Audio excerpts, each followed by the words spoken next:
안녕하십니까, 정원석입니다. 한 50분 정도로 이제 영상을 줄이려고 해요. 편집 과정에서 이제 50분 정도로 녹화가 끝나면 편집 과정에서 좀 빡세게 편집을 하면 뭐 한 35분, 40분까지도 이제 편집이 가능할 것 같은데, 일단은 한번 시도를 해보겠습니다. 오늘은 좀 다른 측면에서 얘기를 할 거예요. 그러니까 최근에 이제 현 정부에서 체코 두코바니 원전을 이제 수주하기 위해서 기를 쓰고 있는데, 두코바니 원전의 이제 건설 단가는 약 한 24조 원 정도가 되는 것 같아요. 그래서 24조짜리 jet팟을 터뜨리니 어쩌니 그러는데, 이게 정말로 말도 안 되는 게 뭐냐면, 원전은 기본 한 15년 정도에서 20년 정도 건설을 해야 돼요. 뭐 몇 년에 뚝딱 해갖고 끝나는 게 아니에요. 건설한다고 끝나는 게 아니고, 시운전하고 정상 가동하면 일정 기간은 또 그 부분을 유지를 시켜줘야 될 부분도 분명히 계약서 안에 존재할 것이고요. 뭐 더하여 뭐 핵 폐기물 같은 것도 어쩌면 우리가 떠안을 가능성도 되게 많습니다. 그런데 뭐 예를 들어서 한 15년 정도 짧은 기간으로 이제 두코바니 원전을 우리가 만든다고 치더라도 전체 공사비가 한 24조밖에 안 되거든요. 24조를 15년으로 나누면 얼마나 됩니까? 이게 뭐 대한민국에 뭐 큰 도움이 되겠어요? 더군다나 이 두코바니 원전의 건설 비용을 국내의 수출입은행과 무역보험공사에서 대출을 통해서 만들어지는 거죠. 그러니까 일단은 우리나라의 돈이 일단 체코에게 도움이 되는, 체코의 원자력 발전소를 짓는데 사용이 되는 거예요. 뭔가 좀 이상하죠. 더군다나 이 원전 건설 수준 국제적으로 아주 대단한 이제 각축전이 벌어지죠.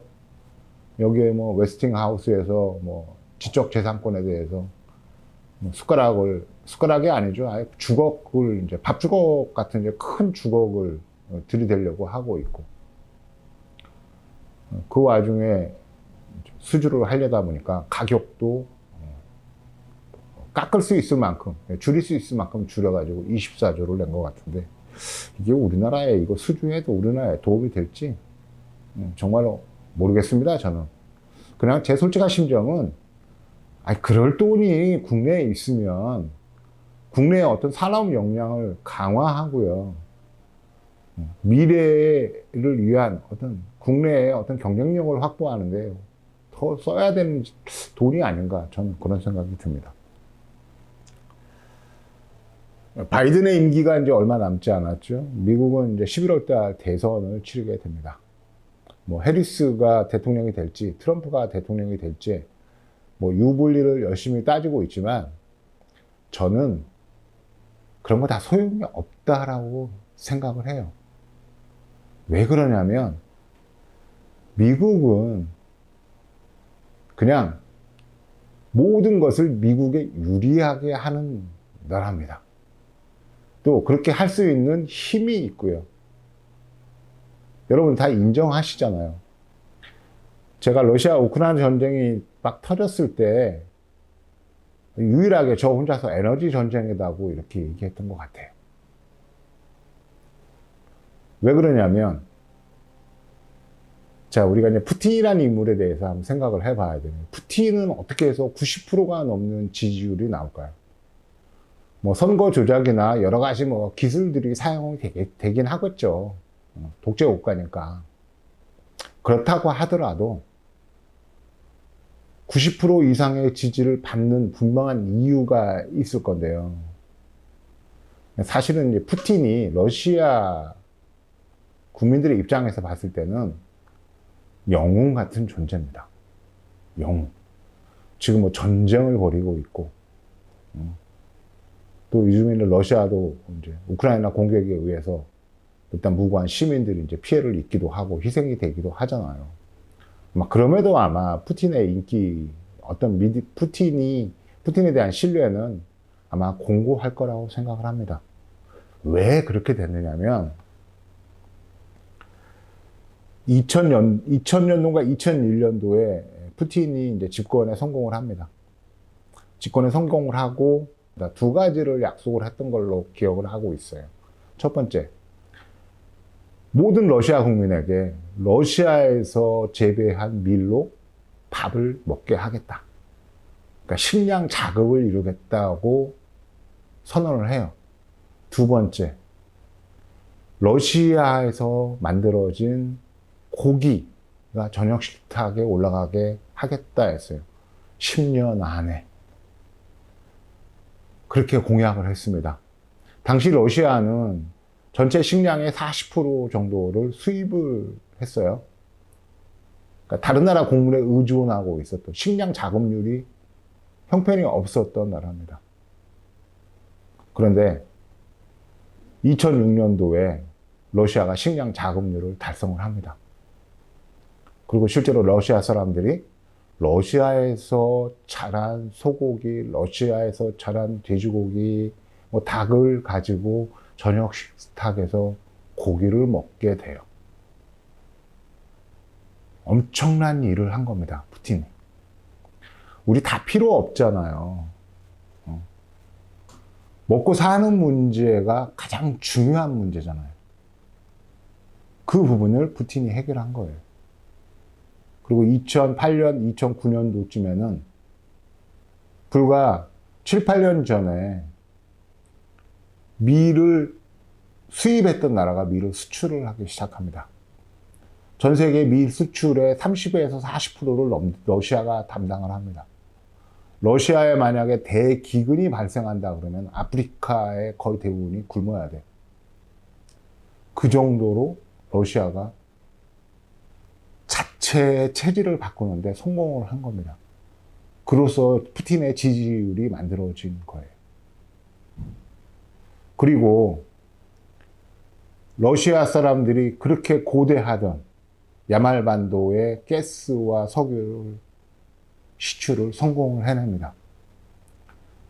러시아는 그러니까 서쪽 시베리아 그리고 사할린 이런 쪽에서도 이제 가스, 석유가 나기도 하지만, 그리고 이제 극지방에서도 나기도 하지만, 실제로 러시아 전체 석유, 가스의 매장량의 90%가 다 야말반도에 있어요.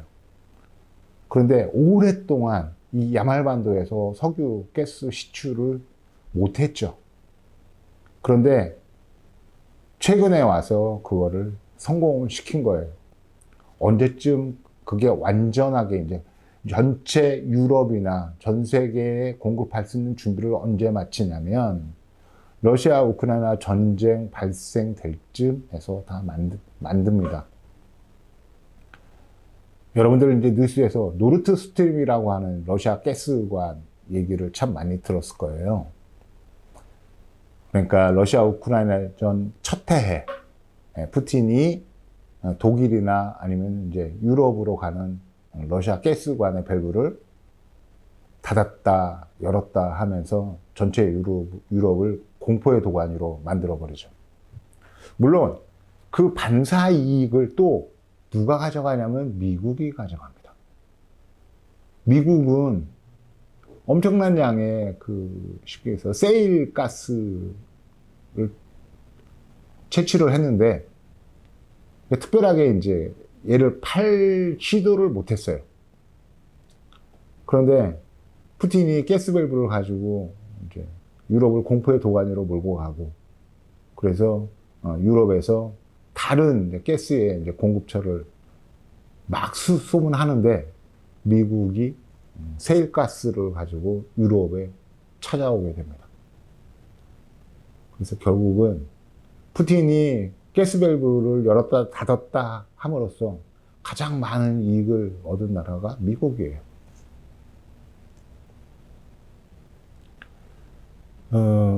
제가 왜 그 러시아 우크라이나 초반에 러시아 우크라이나 전쟁은 에너지 전쟁이라고 얘기를 했느냐면, 푸틴이 우크라이나를 침공하기 직전에 바이든이 아주 엄청난 발표를 하죠. 간단한 거예요. 앞으로 휘발유 떼는 차들은 내가 용서하지 않을 거야. 이걸 선언을 합니다. 전기차를 보급을 하겠다. 전 세계 석유의 60%가 사실은 자동차에서 소비가 되거든요. 그런데 가장 많이 석유를 소비하는 자동차를 이제 휘발유 집어넣고 자동차를 굴리는 걸 내가 때려줄 거야. 앞으로는 전기차를 타. 이래버리니 푸틴의 입장에서는 야말반도, 러시아 전체의 보유량의 60%가 야말반도에 있어서 그렇게 야말반도에서 가스하고 석유 시추를 그렇게 꿈꿨는데 결국은 그걸 성공을 했고, 그리고 그 가스를 전부 다 유럽에 팔 수 있게 노르트 스트림 1, 2 두 라인을 만들었죠. 독일 쪽으로 가는 라인이에요. 그리고 이제 우크라이나를 통과하는 수없이 많은 파이프라인들이 있습니다. 사진을 하나 띄워드릴게요. 우크라이나를 통과하는 수없이 많은 러시아산 가스를 수송하는 파이프라인입니다. 거의 대부분 우크라이나를 통과를 하죠. 여기에서 러시아 우크라이나 전쟁이 시작이 되는 거예요. 푸틴의 입장에서는 정말로 고생해서 야말반도에 가스와 석유 시추를 성공을 해놓고, 자, 이제부터 이제 팔아먹어야 됩니다. 이미 러시아는 식량 자급도 성공을 했고, 모든 러시아 국민들이 러시아에서 만들어진 쇠고기, 돼지, 닭 같은 걸 가지고 저녁 식사를 하고 있으니까, 이제 먹는 건 해결이 됐으니 러시아를 엄청난 나라로 탈바꿈 시키겠다. 어떻게? 야말반도에 묻혀있는 어마어마한 가스와 석유를 세계 각국에 팔아서 러시아의 산업 체질을 바꾸는, 국가의 체질을 바꾸는 원대한 꿈을 꾼 거예요. 여기에 이제 바이든이 뭔 소리해 하고 푸틴의 싸대기를 갈긴 거예요. 푸틴으로서는 빡이 칠만 하죠. 그러니까 어떻게 해요? 일단 우크라이나를 장악을 해야 돼요. 금방 보셨죠? 러시아 가스의 모든 수송 라인이 전부 다 우크라이나를 통과합니다. 물론 우크라이나는 통행료를 상당히 많이 받았죠. 그런데 더 이상 석유를 팔 수 없어. 가스를 공급을 할 수 없어. 가스도 팔 수 없어. 그렇게 되면 일단은 미국의 길을 꺾어 놓아야 될 필요가 있는 거예요. 그런 이유로 우크라이나의 전쟁을 일으킵니다. 여기에서 이제 우리가 하나 상기해야 될 게 뭐냐면, 1991년도 러시아 구소련이 붕괴를 왜 했을까를 생각을 해봐야 됩니다. 미국이란 나라는 사실은 엄청나게 무서운 나라예요. 미국을 추격하는, 미국을 위협하는 나라를 용서를 하지 않습니다. 그러니까 미국은 러시아를, 소련을 계속 자극을 해서 군비 경쟁을 유발을 했고요. 그거를 통해서 러시아의 모든 경제적인 성과를 군사적인 곳으로 몰빵을 시키게 한 거예요. 우주 경쟁도 마찬가지입니다. 우주 쪽에 뭘 하는데 돈이 한두 푼 들어가는 일이 아니잖아요. 전 국가적 역량을 집중을 해야지만이 할 수 있는 게 또 우주 산업이기도 해요.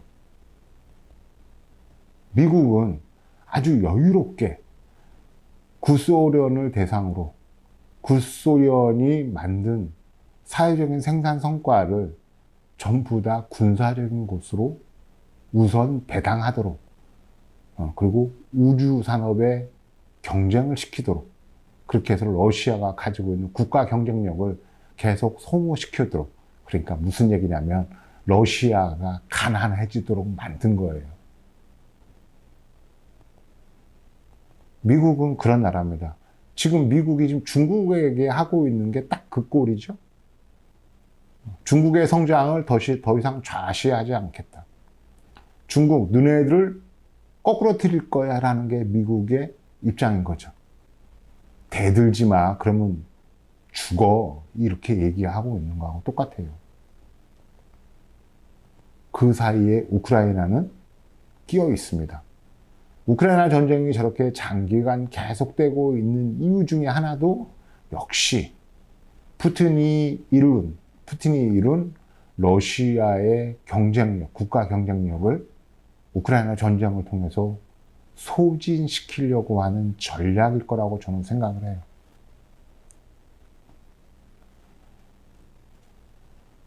과연 이대로 이제 미국이 소기의 성과를 거둘지 안 거둘지는 뭐 저로서는 이제 뭐 속단할 수 없습니다만은 분명히 우크라이나 전쟁은 러시아에게 엄청난 짐이 되고 있는 건 사실이고요.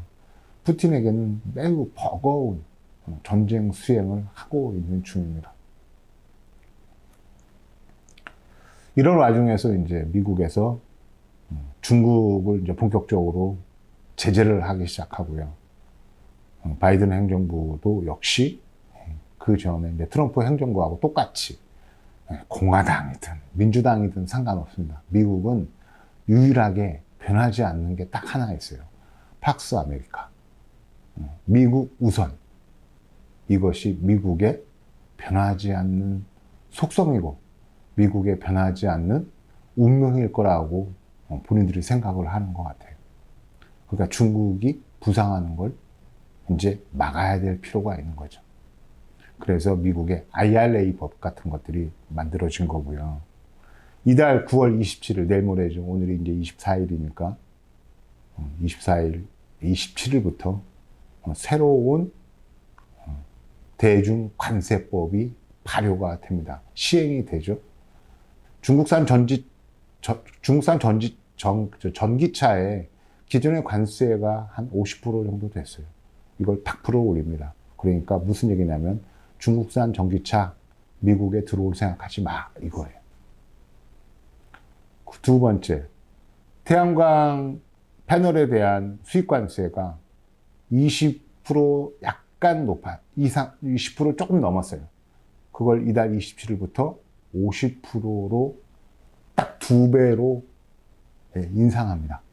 그러니까 태양 전지판, 중국산 태양 전지판 갖고 들어오지 마 이거예요.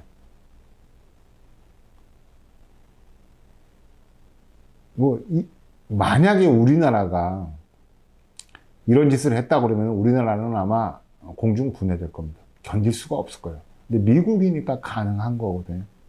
또 미국이 이런 정책을 펼치면 미 연방, 뭐 캐나다, 뭐 주변에 이제 미국하고 거의 똑같은 성격을 가지고 있고 사실은 이제 제2의 미국, 제3의 미국이라고 이렇게 일컬어도 손색이 없는 그런 이제 미 연방 국가들은 전부 다 이 미국이 결정한 바를 다 따르게 되죠.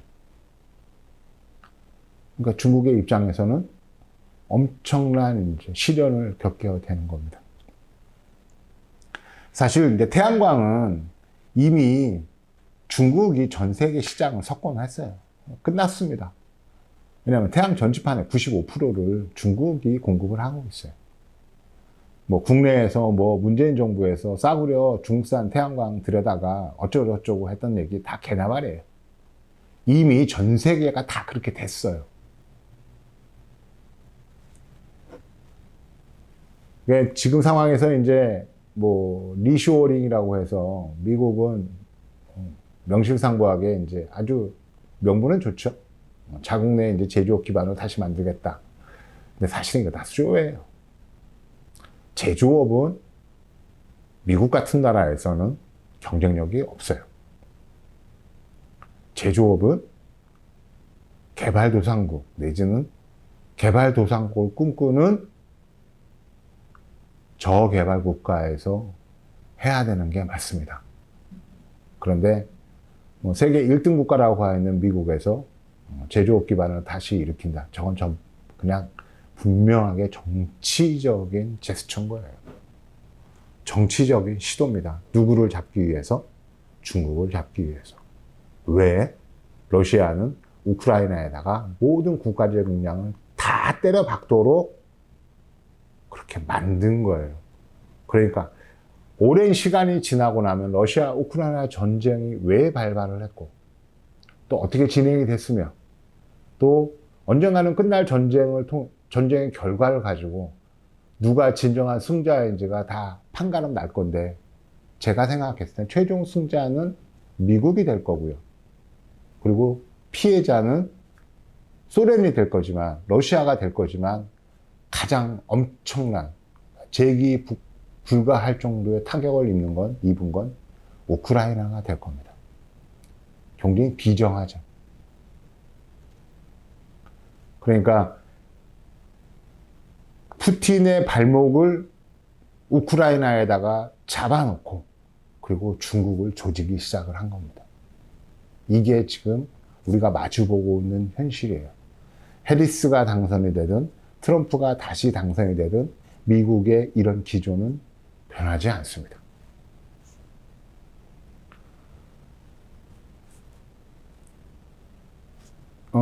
얼마 전에 이제 국제에너지기구 IEA에서 밝힌 이제 내용 중에 조금 이제 주목해야 될 내용이 하나 있어요. 유럽의 신재생에너지가 이제 급격하게 이제 확대가 되고 있다고 하는 사실입니다. 한 2년 사이에 유럽 내 태양 전지판의 규모가 한 85% 정도가 증가했고요. 그리고 풍력도 약 한 60% 정도가 증가했습니다. 그러니까 사실은 엄청나게 하고 있는 거예요. 엄청나게 하고 있습니다. 그런데 우리 국내에서는 뭐 독일이 다시 원자력을 재개하려고 하고 있네. 아니면 뭐 체코가 원자력 발전소를 늘리려고 하고 있네. 뭐 네덜란드도 지금 이제 원자력 발전소를 지으려고 하고 있죠. 계획을 하고 있습니다. 그러니까 모든 나라들이 기후위기에 대응하기 위해서 원자력 발전은 이제 탄소를 배출하지 않으니까 저탄소 에너지원을 써야 되니까 야, 이거 원자력으로 다 달려가는 거 아니야? 이런 느낌을 계속 국내에서는 그렇게 계속 조장을 하죠. 왜? 국내에 원자력에 대한 카르텔이 핵발전소를 둘러싼 카르텔이 어마무시하거든요. 태양광은 그냥 그 반도체 산업의 사생아예요.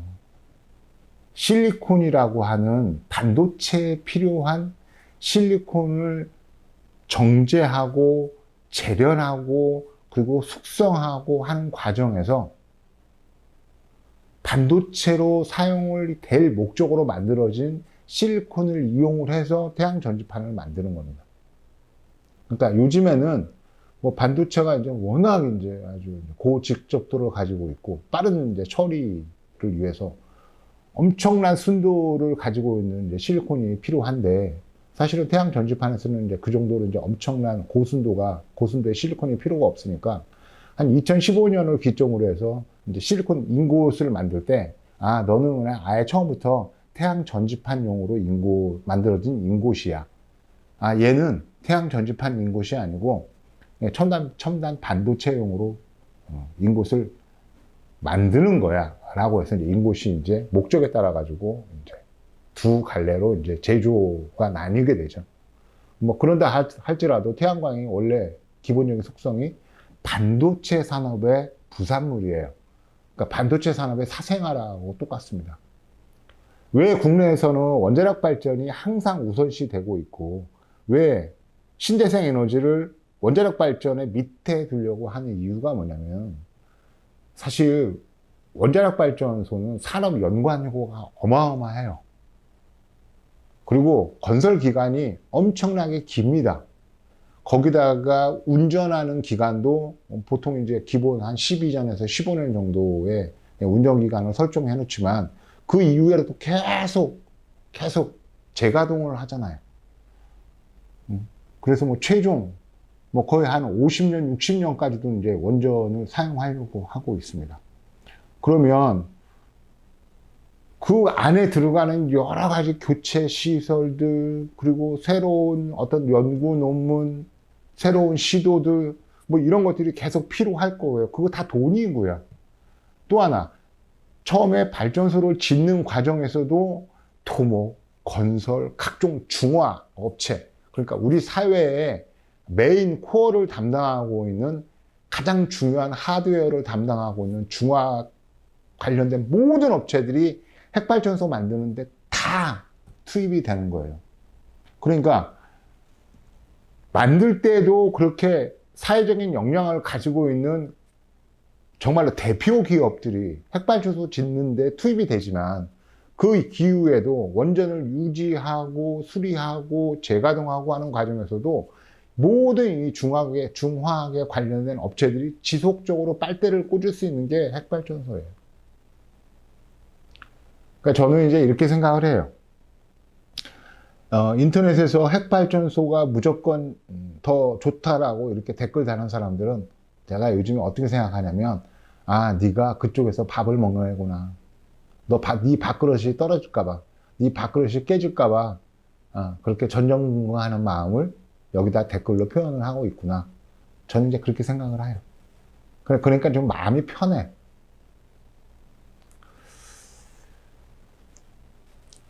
금방 얘기했듯이 한 2년 사이에 EU 역내에 태양광 패널이 85%가 더 늘어났고 풍력이 60%가 더 늘었는데 그중에서 이제 늘어난 이 85% 엄청나게 늘어난 거죠. 거의 2배 정도로 늘어난 거잖아요. 그런데 이 중에 전지판이 90%가 중국산 전지판입니다. 뭐 얘기가 뭐 더 이상 할 필요가 없어요. 물론 중국의 태양 전지판은 신장 위구르 지역에서의 어떤 도움이 엄청납니다. 원래 실리콘 원재료는 인곳이라고 하는 이제 순수 규소, 아주 고순도의 이제 규소 덩어리거든요. 규소는 이제 자연 상태에서는 이제 모래 같은 데서 많이 함유를 하고 있습니다. 규소 자체가 이제 거의 그냥 실리콘 덩어리라고 보시면 되는 거예요. 우리가 실리콘이 그냥 우리말로 하면 규소가 되는 거예요. 규소잖아요. 실리콘은 규소입니다. 규소는 가장 근사한 게 모래예요. 그러니까 지구에서 가지고 있는 원소들 중에 산소 다음으로 많습니다. 규소가. 엄청난 양을 가지고 있는 거예요. 그런데 이 규소의 순도를 아주 고순도의 규소 덩어리를 인곳이라고 하는데 이 인곳을 중국에서 엄청나게 만들고 있는 거예요. 어떻게 만들어요? 인곳은 전기로에서 숙성을 시키거든요. 전기로에서 숙성을 시킵니다. 그러니까 규소, 실리콘 용액이라고 그래요. 실리콘 용액을 전기로에서 가열을 하면서 불순물을 다 태워 없애고 그래서 최종적으로 순수하게 남은 규소만을 가지고 얘를 덩어리와 아주 고결정으로 숙성을 시키는 게 인곳 제조 과정인데요. 이 과정에서 인곳을 제조하는 과정에서 가장 돈이 많이 들어가는 게 전기료예요. 전기료. 그러면 중국은 어떻게 해서 신장 위구르에서 그 인곳을 값싸게 대량으로 만들 수 있을까? 인곳의 생산량, 전체 중국에서 만들어진 인곳의 생산량은요, 어느 정도냐면, 전 세계가 1년 동안 태양 전지판을 만들기 위해서 사용할 수 있는 양의 2배 정도를 중국에서 신장 위구르에서 인곳을 만들어요. 그러니까 공급 과잉인 거예요. 수요보다 공급이 2배 정도 되는 거예요. 근데 신장 위구르에서는 어떻게 이걸 저렇게 어마어마하게 만들어낼 수 있었냐? 제조 공정의 40%가 전기 요금인데도 불구하고. 신장 위구르가 노천 그냥 석탄지대예요. 노천 석탄지대. 그러니까 발에 채이는 게 석탄입니다. 발에 채이는 석탄을 가지고 발전을 해가지고 거기서 나온 전기를 가지고 인곳을 만들어요. 그게 얼마나 싸겠어. 신장 위구르 지역은 인권의 사각지대이기도 하잖아요. 인건비나 제대로 주는지 거의 안 주겠죠. 엄청난 노동력 착취도 일어나겠죠. 석탄도, 전기를 만드는 석탄도 엄청나게 싼데 그냥 널려 있어. 거의 줍다시피 하는 거야. 그런데 인곳을 만드는 과정에 필요한 노동력도 거의 뭐 착취 수준으로 이제 쥐어짜가지고 노동력도 확보할 수 있으니까 전 세계 인곳의 대부분을 다 중국에서 대고 있는 거예요. 값싼 인곳이니까. 인곳을 다이아몬드 톱으로 얇게 가공해서 처리해서 만드는 것이 웨이퍼고요. 그럼 웨이퍼도 당연하게 엄청나게 싸겠죠. 그 웨이퍼를 유리판 위에다 얹혀놓고 그냥 쭉 깐 다음에 그냥 전기가 통하는 납선이나 주석선 가지고 쭉 연결해가지고 플러스 마이너스 단자를 만들어 놓으면 그게 전지판이에요. 얼마나 싸겠어요. 오죽했으면 미국 내 최대 태양광 회사라고 하는 솔라파워라는 회사가 파산했어요. 얼마 전에.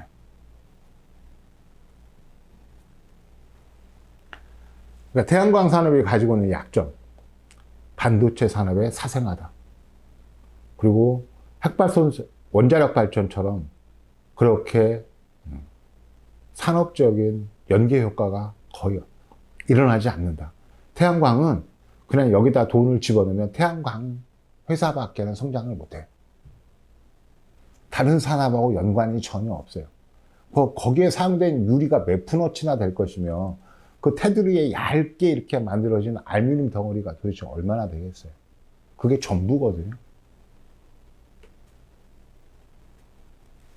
그러니까 태양광이 가지고 있는 한계가 명확한 거예요. 근데 또 어떤 면에서는 중국이 태양광의 가격을 저렇게 엄청나게 추락을 시켰기 때문에 전 세계가 태양광을 가지고 무탄소 전원을 사용을 해서 만들어 가지고 기후위기를 돌파하겠다고 하는 큰 꿈을 꾸게도 하죠. 이런 와중에서 중국산 전지판을 보복적 관세를 가지고 저렇게 막겠다. 제가 봤을 때는 저거 정치적인 어떤 태도일 뿐이라고 생각하고요. 오래 가지 못할 것이라고 생각해요. 우리가 자본주의 시장 경제에서 살아요. 자본주의 시장 경제의 으뜸은 비교우위입니다. 그렇죠? 우리가 보통 이제 가성비라고 얘기하잖아요. 가성비가 비교우위예요. 아무리 좋은 물건도 가성비가 떨어지면 여러분 선택하지 않잖아요. 그 국제사회에, 그 치열한 국제사회에서 이 가성비를 인위적으로 억압을 하고 성공할 수 있을까요? 성공 못 합니다. 그러면 미국이 언제쯤 이걸 포기할까? 푸틴이 완전히 꺾여야 되는 시점. 그리고 중국이 꺾여야 되는 시점인데 둘 다 만만치 않죠? 그러니까 이게 미국의 야욕에 의해서 전 세계가 휘청휘청 하고 있는 겁니다.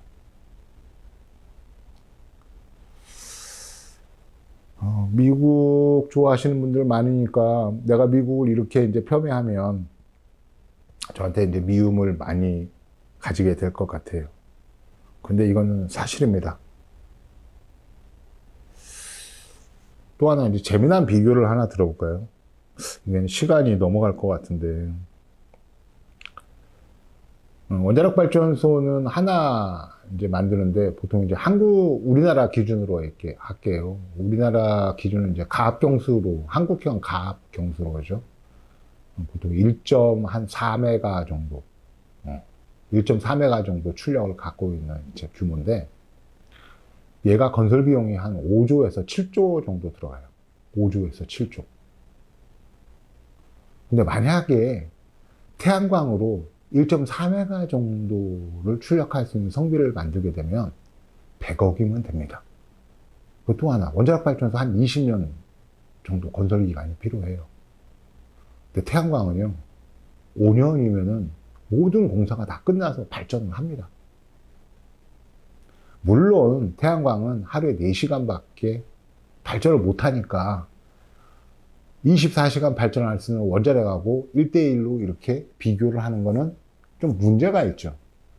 그러면 태양광은 하루에 4시간이니까 그러면은 여기다 6을 곱하면 24시간이 나오잖아요. 그럼 결국은 어떻게 해요? 원전하고 1대1로 비교를 하려고 그러면 태양광 설비는 기본 설비에 곱하기 6을 해야 되는 거죠. 그런다 할지라도 원전 1기 한국형 가압형수로 1.4메가 정도의 원전에 맞먹는 태양광 설비를 구축하는 데는 600억 정도면 충분합니다.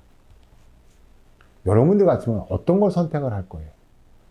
그리고 뭐 한 5년이면 다 끝나요. 5년이면은 준공해서 발전합니다.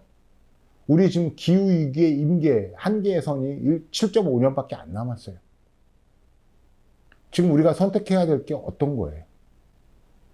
이런 상황인데도 원자력 발전이 더 경쟁력이 있습니까? 선택하는데 우선적으로 고려돼야 될 부분이 있어요. 제가 봤을 땐 넌센스입니다. 기후위기는 사실은 죽고 사는 문제예요. 좀 더 잘 먹고 덜 먹고의 문제가 아니에요. 죽고 사는 문제입니다. 우리 터전을 그대로 유지하느냐, 삶의 기반을 유지하느냐 마느냐의 문제거든요. 더군다나 그 기간이 7.5년밖에, 어쩌면 그보다 더 짧을 수도 있어요. 근데 태양광은 아무리 대규모로 짓는다 하더라도 5년 이내에 다 준공을 합니다. 끝나죠.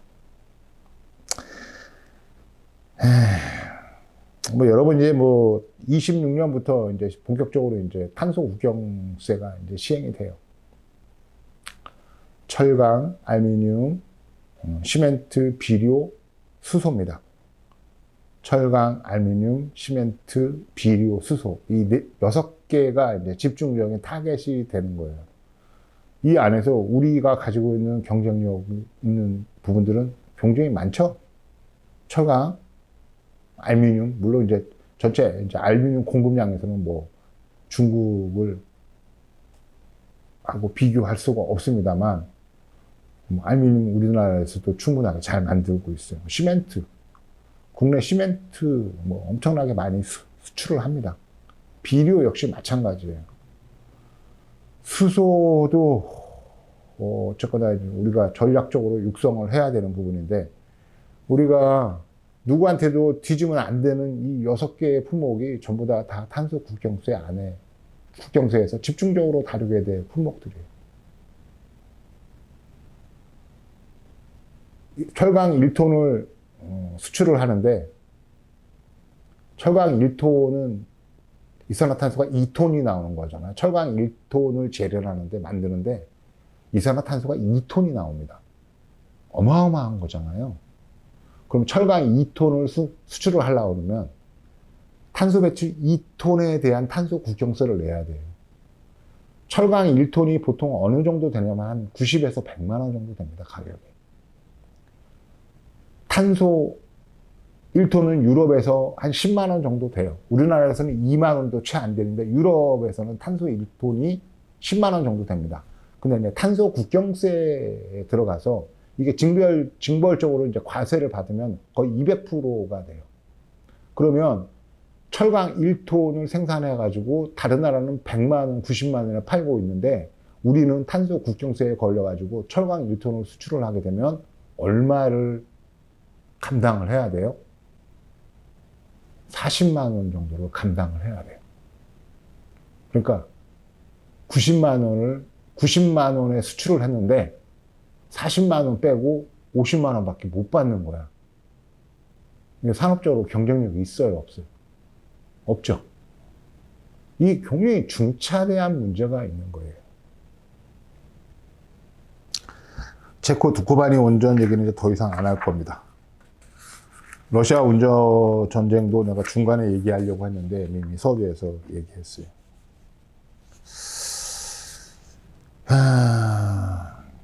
그러면 이제 우리나라는 이제 태양광을 이제 어떻게 할 것이냐. 이제 농지 쪽에 이제 태양광들이 많이 이제 들어와야 돼요. 역류형 태양광이라고 그래서, 식물이 받아야 될, 이제 곡물이 받아야 될 이제 그 필요 일사 조건을 맞추면서 농사를 지으면서 상부에는 태양광 발전하는 이제 영유용 태양광 같은 걸 이제 확대를 해야 되는데, 이게 확대할 수 있는 법률이 지금 국회에서 계류 중입니다. 그러니까 빨리 이제 윤석열 정부를 빨리 어떻게 해야 돼요. 굉장히 시급한 문제이 있습니다. 물론 이제 농지 태양광을 확대하는 데는 또 여러 가지 장애물들이 굉장히 있는데 오늘은 다루지 않을게요. 선결돼야 될 문제들이 있고 근본적인 문제들이 있습니다. 그래도 하여튼 농지를 이용해서 태양광을 보급을 영유형 태양광을 확산을 시키면 일단 이거 갖고도 대한민국은 아리백하고도 남아요. 아리백하고도 남고 도시에 비해서 상대적으로 소득이 적은, 그래서 가난할 수밖에 없는 시골의 농가들에게 경제적으로 풍요를 안겨다 줄 수 있어요. 그 다음에 이제 공장 지붕이나 창고 지붕에 이제 태양광을 구축하는 문제인데, 공장이나 창고 지붕 같은 경우에는 일단은 지금 현재 상태의 모든 공장이나 창고 지붕에 태양 전지판을 다 깔잖아요. 그러면 그냥 아리백하고도 그냥 넘쳐요. 전력이. 기존에 이제 화력발전소 같은 경우는 다 그냥 가동 정지해도 전력을 운영하는데 전혀 문제가 되지 않아요. 그런데 또 이 공장이나 창고 지붕에 태양광을 또 확대하는 데 문제가 있습니다. 어떤 태양광 업체들 같은 경우에는 공장이나 창고 지붕에 대한 지상권만을 이제 요구하는 경우도 있어요. 그러니까 쉽게 해서 지붕을 임대를 해가는 거죠. 제가 그냥 쉽게 이렇게 설명을 해드릴게요. 지금 100kW 정도 태양광 설비를 하게 되면 그냥 가중치가 없다 하더라도 한 달에 한 220만 원에서 230만 원 정도를 벌어요. 오늘자 S&P가 130원이고요. 오늘자 REC가 70원 정도 돼요. 두 개 합하면은 240원 정도 되죠. 아니다, 210원 정도 되죠. 근데 실제로 130 몇 원이고, 또 REC는 뭐 79원, 78원 정도 되니까 두 개를 합하면은 230원, 250원 이 정도 돼요. 그러니까 100kW 태양광을 지붕에다 설치를 해놓게 되면 뭐 지붕에 있으니까 REC 가중치를 무시하고라도 한 달에 한 250만 원 정도가 나와요. 매전 수익이. 1년이면은 한 3천만 원 정도가 됩니다. 근데 만약에 공장 지붕을 임대했을 때, 지금 현재 열심히 이런 쪽으로 활동을 하고 있는 태양광 업체들이 1년 동안에 임대료를 4만 원 주는 거예요. 4만 원. 한 평당 4만 원을 줍니다. 그 몇 푼 안 되는 거예요. 공장 지붕 위에다가 100kW 설비를 하려고 그러면은 한 100평 정도가 필요합니다. 지붕 면적이 한 100평 정도가 필요하거든요. 100평이니까 1년에 4만 원이니까 400만 원이에요. 태양광 업자들은 한 3천만 원 수익이 나는데 건물을 가지고 있는 건물주에게 400만 원 정도밖에 안 주는 거예요. 뭐 이게 뭐 거지 적선하는 것도 아니고요. 사람들이 이렇게 아주 좋은 그 태양광을 설치할 수 있는 공간들을 이렇게 좀먹고 있는 거예요. 정부는 아무 짓도 안 하고 있어요. 정부가 안 하면 지자체라도 나서서 뭔가를 해야 되거든요. 지자체에서도 아무것도 안 하고 있어요. 결국 그렇게 되면 이 공장이나 창고 지붕에 대한 태양광도 결국은 자본을 들여가지고 여기다가 태양광을 설치할 수 있는 돈을 가지고 있는 사람들만 배를 불리는 형국이 될 거고요. 그렇게 되면 안 되잖아. 그쵸? 뭔가 조정이 필요하고요. 건물을 가지고 있는 요즘같이 형편이 어려운 때에 어렵게 공장을 그대로 유지하고 있는 이 사업주들에게도 충분하게 대가가 주어지는 새로운 방식의 플랫폼이 하나 필요해요. 그건 국가에서도 해야 되는 거지만 지자체에서도 얼마든지 할 수 있는 일이기도 합니다. 아무도 관심이 없어요. 그리고 이제 최근에 불거지고 있는 개통 문제와 전력의 수용성 강화 문제. 이거는 우리가 한전을 대하는 인식을 좀 바꿔야 됩니다. 전력 거래소하고. 이 한전과 전력 거래소가 입을 맞춰가지고 짝짝꿍 해가지고, 어려워. 우리 뭐 파산 지경이야. 이대로 가면 한전 문 닫아야 돼. 그러니까 너네 전기 못 써. 뭐 이렇게 거의 협박하면서 이거 안 하고 있는 거거든요. 그리고 툭 하면은 뭐 전라도나 제주도 같은 쪽에 태양광 발전소에 전원을 아예 차단을 함으로써 발전 제한을 걸어가지고 여기에는 이제 어떤 면이 있냐면 화력발전소에 빨대를 꽂고 있는 기득권 집단들의 이익이 유지가 돼야 되는, 그걸 보호하려고 하는 측면이 있어요. 그러니까 제가 아까 잠깐 언급했지만 원자력, 핵발전소 내지는 이제 대놓고 이제 석탄이나 뭐 석유, 화력발전을 옹호하는 세력은 없지만 그런 사람들이 거의 대부분 이제 원자력 발전 쪽을 옹호하고 태양광, 뭐 국토도 좁은데 어디다 하느냐부터 시작해서 뭐 폐기물 덩어리고 중금속에 오염이 돼 있고 싸구려 중국산 갖다가 국토를 뭐 도배하느니 마느니 산을 다 밀어가지고 하고 있느니. 아니 2018년 9월달 문재인 정부 두 번째 해 9월달에 산자부에서 어떻게 고시했어요? 산지에는 더 이상 태양광을 할 수 없을 정도의 강력한 규제를 걸어요. 그런데 그 이후에 만들어진 태양광들은 뭐냐면 이명박근혜 정부에서 허가를 받았던 태양광 발전소들이 공사를 하는 거였어요. 지금도 하고 있어요. 철원 지역은 뭐 철원의 이제 문오리 지역 같은 경우는 온 산을 다 도배를 하고 있죠. 앞으로도 한 10년 정도 더 태양광을 설치한대요. 그 허가가 언제 나는 거냐면 이런 문재인 정부의 산지 태양광을 규제하기 전에 이미 발전소 허가를 받았던 것들이에요. 이건 어떻게 할 방법이 없는 거잖아. 그런데 아직도 뭐 태양광 가지고 산을 밀어가지고 어쩌고 그냥 그런 개나발들을 떨고 있는 거예요. 본인이 창피하지 않은지 모르겠어. 나는 그런 댓글을 내가 쓴다 그러면 내가 창피해갖고요. 나 되게 무식해. 난 세상 돌아가는 거 몰라.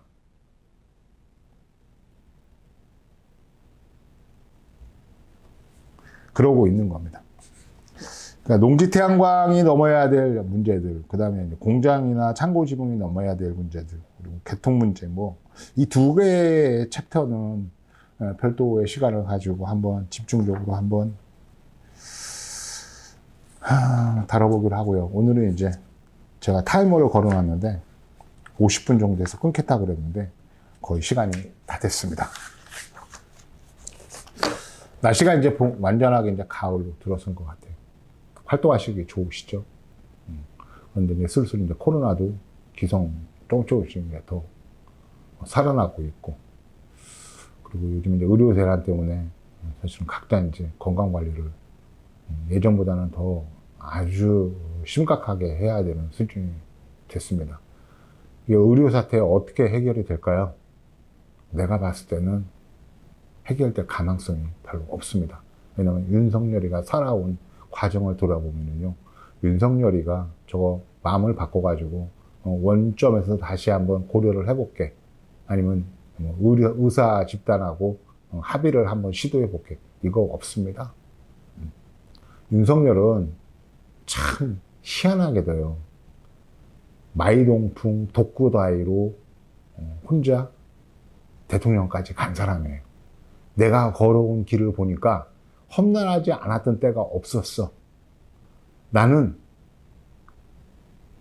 칼질을 하면서 그리고 역경을 헤쳐가지고 대통령 자리까지 왔고, 내가 믿는 신념에 따라서 행동했으니까 대통령 자리까지 온 거야. 내가 생각하고 있는 게 맞아. 나는 그렇게 고집스러운 길을 달려왔어.